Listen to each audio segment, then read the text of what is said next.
თუ ოჯახში პირველი შვილი ხარ და ქალიშვილი, მაშინ ეს ვიდეო შენთვის არის. ცნობისთვის მეც ჩემი ოჯახისთვის ვარ პირველი შვილი, უფროსი შვილი და ქალიშვილი და დღეს მინდა ვილაპარაკო უფროსი ქალიშვილების სინდრომზე, რომელიც კლინიკურ ფსიქოლოგიაში ჯერ არ არის, ასე ვთქვათ, ჩამოყალიბებული ოფიციალური ტერმინის სინდრომის სახით, თუმცა სხვადასხვა, ესე ვთქვათ, მკვლევარი ფსიქოლოგი ამ, ესე ვთქვათ, პატერნს და შაბლონს უკვე მოიხსენიებს როგორც სინდრომად და ჩემი აზრით მოკლე გზა დარჩა იქამდე, სანამ ოფიციალურად მიიღებს ეს, ესე ვთქვათ, შაბლონი ამ ტერმინზე უფლებას. თუმცა უკვე ინგლისურენოვან, რუსულენოვან სივრცეში შევნიშნე, რომ თერაპიები კონკრეტულად უფროსი ქალიშვილებისთვის შეიძლება ცალკე მიმდინარეობა იყოს, ძალიან კარგი ფსიქოლოგები, მათ შორის ასევე ფსიქიატრებიც სპეციალიზდებოდნენ ზუსტად ამ ადამიანების თერაპიის მიმართულებით და მე ვფიქრობ, რომ ეს სინდრომი ჭყალებში ძალიან ძლიერად არის წარმოჩენილი და ფეხმოკიდებული ქართველ ქალებშიც და უფრო მეტიც ცოტა ხნის წინ ინსტაგრამზე დავდე კარუსელი უფროსი ქალიშვილების სინდრომის შესახებ და იმხელა გამოხმაურება ქონდა და ჩემ და გასაკვირად ძალიან ბევრმა ქალმა კომენტარებში დამიწერა, რომ მე უმცროსი ქალიშვილი ვარ, მაგრამ მაინც ამოვიცანი ჩემი თავი. მე შუათანა ვარ და მაინც ამოვიცანი ჩემი თავი. უფროსმა ქალიშვილებმა ხო საერთოდ ძალიან ბევრმა გამიზიარა თავიანთი, ესე ვთქვათ, აზრი, უკავშირი და დასტური, რომ მართლაც მათ შემთხვევაში ეს სინდრომი აქტუალურია. მხოლოდ 5 თითზე ჩამოსაცვლელი, ესე ვთქვათ, კომენტარები იყო, სადაც ეწერა, რომ არ მეთანხმებოდნენ, ეხლა მახსენდება მხოლოდ 2. ვიტყვი კიდევ ერთხელ იმას, რომ ეს არ არის განაჩენი, ეს არ ნიშნავს, რომ ყველას შეიძლება ეხებოდეს ამ სინდრომისთვის დამახასიათებელი ნიშან-თვისებები, თუმცა ჩვენი ქვეყნის კულტურულ, ესე ვთქვათ, მენტალური აღზრდის მეთოდებიდან გამომდინარე, სწავლის სისტემა იქნება, გარემო მშობლებია ბაბუები, რა თქმა უნდა, შანსი იმის, რომ ბევრ ქართველ ქალს ახასიათებდეს ეს უფროსი ქალიშვილის, ესე ვთქვათ, სინდრომი ბევრად მეტია, ვიდრე არა. სულ დამოვიწყდა მეთქვა, რომ მე ვარ ელენე, ეს არის ჩემი არხი Reverse Monday, ძალიან გთხოვთ, გამოიწეროთ, გაუზიაროთ თქვენს მეგობრებს, განსაკუთრებით თუ იცით, რომ ისინი არიან უფროსი გოგოები თავიანთ ოჯახში. ვფიქრობ, რომ ძალიან კარგი კონტენტი მაქვს მათთვის, სასარგებლო და საინტერესო და ძირითადად თან ყველაფერზე, რაზეც ვსაუბრობ, ჩემი გამოცდილების, ესე ვთქვათ, სრული ანალიზით და რეფლექსიით და არ არის მხოლოდ, ესე ვთქვათ, რაღაც შაბლონური ტექსტები, რომელიც სადღაც წავიკითხე, ამოვიკითხე, ვისწავლე ან სადმე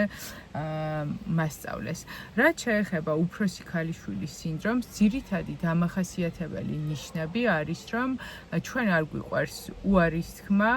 ჩვენ არ ვიცით უარის თქმა, ძალიან გვიჭირს პირადი საზღვრების დაწესება, ყოველთვის სხვის დასანახად ვართ კარგად, იმდენად რომ ძალიან იშვიათად შეიძლება ვკითხოს საერთოდ ვინმემ, როგორ ხარ. ძირითადად გვეკითხებიან, რა შვები, რა ხდება, იმიტომ რომ ჩვენ ისეთი რაღაცნაირი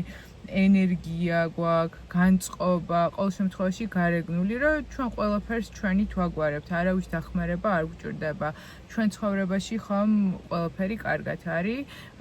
ჩემი გამოცდილებით ვართ საკმაოდ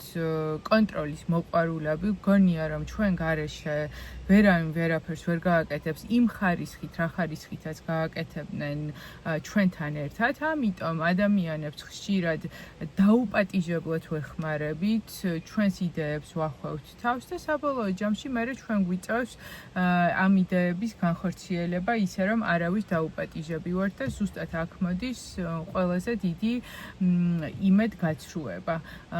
და ნუ ყველაფრის მარტო კეთების სურვილი. დიდად გუნდური მოთამაშეებით არ ვართ, ან წლები გვჭირდება იმისთვის, რომ ადამიანებს ვენდოთ და ესე ვთქვათ, დელეგირება გავაკეთოთ იმ საქმეების, რაც შეუძლიათ, რომ ან ჩვენსავით, ან ჩვენზე უკეთ გააკეთონ. თუ ეს ყველაფერი გეხმიანება, გააგრძელე ამ ვიდეოს ყურება, იმიტომ რომ უფროსი ქალიშვილის სინდრომი მე პირადად ხელს მიშლი და არა მარტო პირად ცხოვრებაში, მაგალითად ჩემს ქმართან, ოჯახის წევრებთან, მეგობრებთან, ასევე სამსახურში. და დარწმუნებული ვარ, რომ ჩემი ფოკუსი თუ არ შეიცვლებოდა და არ ვიმუშავებდი საკუთარ თავზე და არ გავიდოდი იმ ტრანსფორმაციას, არ გავივლიდი, რაც გავიარე, თვით დასაქმებულის გზაზეც ძალიან შემიშლიდა ეს სინდრომი ხელს. დღეს ვფიქრობ, რომ მეტნაკლებად განთავისუფლებული ვარ, თუმცა არის შემთხვევები, როცა საკუთარ თავს დავიჭერ, შეიძლება უაზროდ ვთქვა, კი, ან ისევე ჩამერთოს ძველი ჩვევითი რაღაცა შაბლონი, რომ მოდი ჩავხტები თავით, მე დავეხმარები, გადავარჩენ, ისე რომ არავის არ უთხოვია და ყველას ყველაფერი თავისი თურმე შეძლებია, მაგრამ ვფიქრობ, ჩემი დროის ესე ვთქვათ და გადაწყვეტილებების 80% არის ზუსტად იმ ლინზაში გატარებული, რომ მოვიქცე ისე, როგორც შემეფერება მე, შემეფერებაზე უფრო სწორი სიტყვა, როგორც მჭირდება მე და როგორც ჭირდება ქალს, რომლისთვისაც პრიორიტეტი არის საკუთარი თავი. როგორ მოვახერხე ეს? ეს მოვახერხე ძალიან დიდი იმედგაცრუებით და ბრაზდით. ამ ყველაფერს ჰქონდა დაგროვებითი ეფექტი, როგორც ვთქვი, ცხოვრების ყველა მიმართულებით ძალიან აქტიურად ვიყავი, ესე ვთქვათ, სხვისი დამხმარეს როლში, საკუთარი პრიორიტეტები მქონდა სიაში მერვე, მეცხრე, მეათე, არასდროს პირველი, მეორე და მესამე. ჩემი მთელი შრომა და ესე ვთქვათ, ენერგია, დრო, რესურსი ეთმობოდა სხვების დახმარებას და აქ მინდა აღვნიშნო, რომ შეცდომაში არ შეხვიდეთ, არ გეგონოთ მხოლოდ ფინანსურ დახმარებაზეა აქ საუბარი. პირველ რიგში ეს არის ემოციური დახმარება, მეორე რიგში ეს არის ენერგია, ენერგია კიდევ არის ჩვენი ყველაზე დიდი რესურსი და თუ გავფლანგეთ, ვიტრიალებთ ერთი და იგივე ადგილას, როგორც არ ვიცი, მზაზუნა არის ამ რაღაც თავის მრგვალ ბორბალში, შემდეგ არის უკვე ფინანსები და რეალურად გამოდის, რომ დღიდან დღემდე, წლიდან წლამდე შრომობ, დროს ხარჯავ იმისთვის, რომ ცოტ-ცოტა შენ წახვიდე წინ, მაგრამ ნუ თუ მოგრჩება რა, თუ არა და მოდი ყველა წავიდეს წინ და მე ამით დავკმაყოფილდები. ეს იქიდანაც გამომდინარეობს, რომ ჩვენ ბავშვობაში ძალიან ხშირად და უმეტესად ვიღებდით კომპლიმენტს, როდესაც ვიყავით ძალიან პასუხისმგებლიანები, ანუ გამოვავლენდით ამას, ვიყავით დამოუკიდებლები, ვიყავით კარგი მოსწავლეები, საუკეთესოები,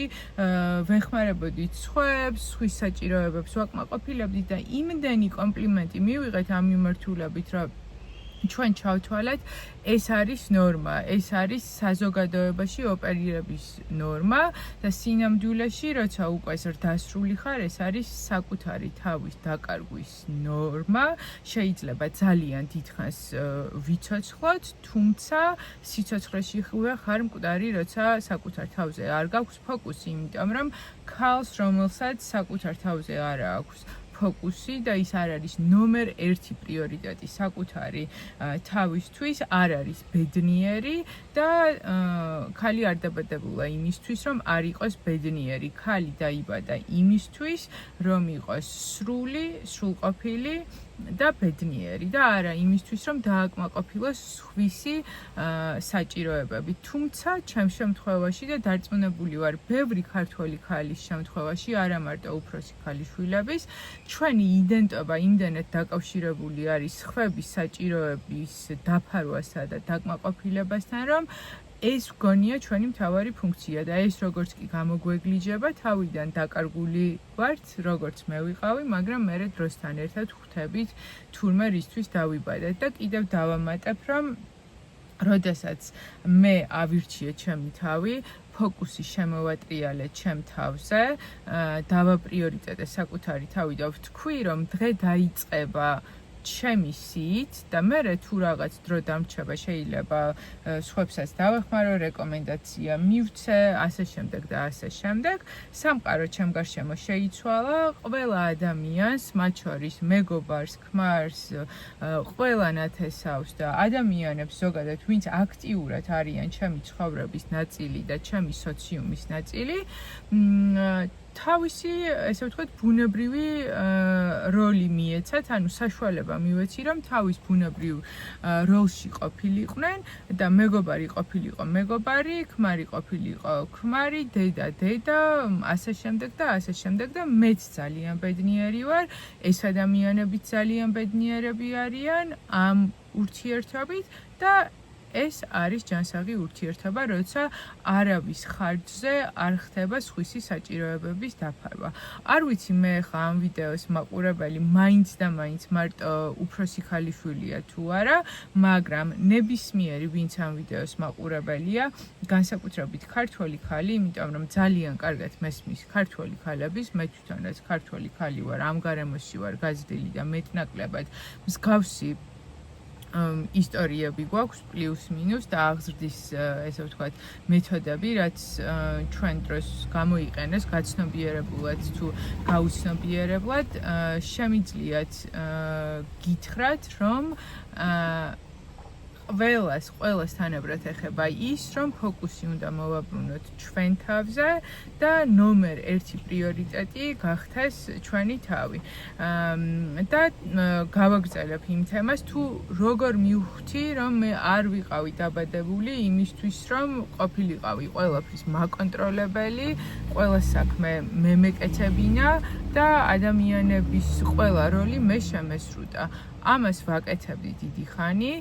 მე რა თქმა უნდა, რადგან რაღაცას ვაკეთებდი, ველოდი შემხედრ ნაბიჯებს, მიყალიბდებოდა მოლოდინი, რომ მე თუ ესე ვიზამ, ის ესე იზამს და ეს ესე არ ხდებოდა. და ამ დამიგროვდა ალბათ 33 წელი და ერთად იფეთქა. ჯერ ვფიქრობ, რომ ჩავარდი დიდ დეპრესიაში და გაუგებრობაში, რომ რატომ მემართება ეს, რომ შევაყარე კედელს ცერცვი არის ჩემი თითქმის ყველა ურთიერთობა გამონაკლისი შემთხვევების გარდა და აი ამ ბრაზით მოვიდა, რომ მორჩა. ის კი არა, რომ მე ჩემი თავი მინდა დავაფოკუსირო, რაღაცა პოდკასტებს მოусმინე და ყურში შემივიდე და გონება გამინათ და არა, ძალიან გავბრაზდი და ამ ძალიან გაბრაზებამ გამოიწვია ის, რომ მოდი მე აღარ ვიმოქმედებ სხვებისთვის და რომ შევწყვიტე სხვებისთვის მოქმედება, დამრჩა ბუნებრივად დრო იმისთვის, რომ მე მოქმედა საკუთარი თავისთვის და რომ დავიწყე საკუთარი თავისთვის მოქმედება, აი არ ვიცი, ერთ დღეში 24 საათიც არ დაჭირდა, რომ პირველი ცვლილებები დამენახა ჩემს ცხოვრებაში, ჩემს ურთიერთობებში და თავი მეგრძნო ჩემს ფემინურ ენერგიაში, არა ფრჩხილების გაკეთების და მეიქაფის და კაპის ჩაცმის ხარჯზე, თუმცა ესეც ძალიან კარგია, თუ გვახალისებს და ჩვენია, არამედ უკაცრავად, მეორე ტელეფონი რეკავს და გავციშავ, არამედ რეალურად სპორტულებშიც, მანიკურის გარეშეც შენ უნდა გრძნობდეს შენს თავს ფემინურ ენერგიაში, როცა შენ ბუნებრივ როლს ასრულებ და აპრიორიტეტებ საკუთარ თავს. მოკლედ, ეს რაღაცა ისეთი თავიდან ვიფიქრე, რომ კვლევას გავაზიარებ, იმათმა ეს თქვეს, ამათმა ეს თქვეს, მე ვიფიქრე, რომ ყველაზე კარგი კვლევა ვარ მე, ჩემი ცხოვრების გაზიარებით, იმიტომ რომ ალბათ ჩემი როგორც ქართველი ქალის გამოცდილება უფრო რელევანტური შეიძლება იყოს ჩემი საზოგადოებისთვის, ვიდრე, არ ვიცი, ჰარვარდის მკვლევარის. ძალიან დიდი მადლობა დროებით და არ დაგავიწყდეთ კომენტარის დაწერა.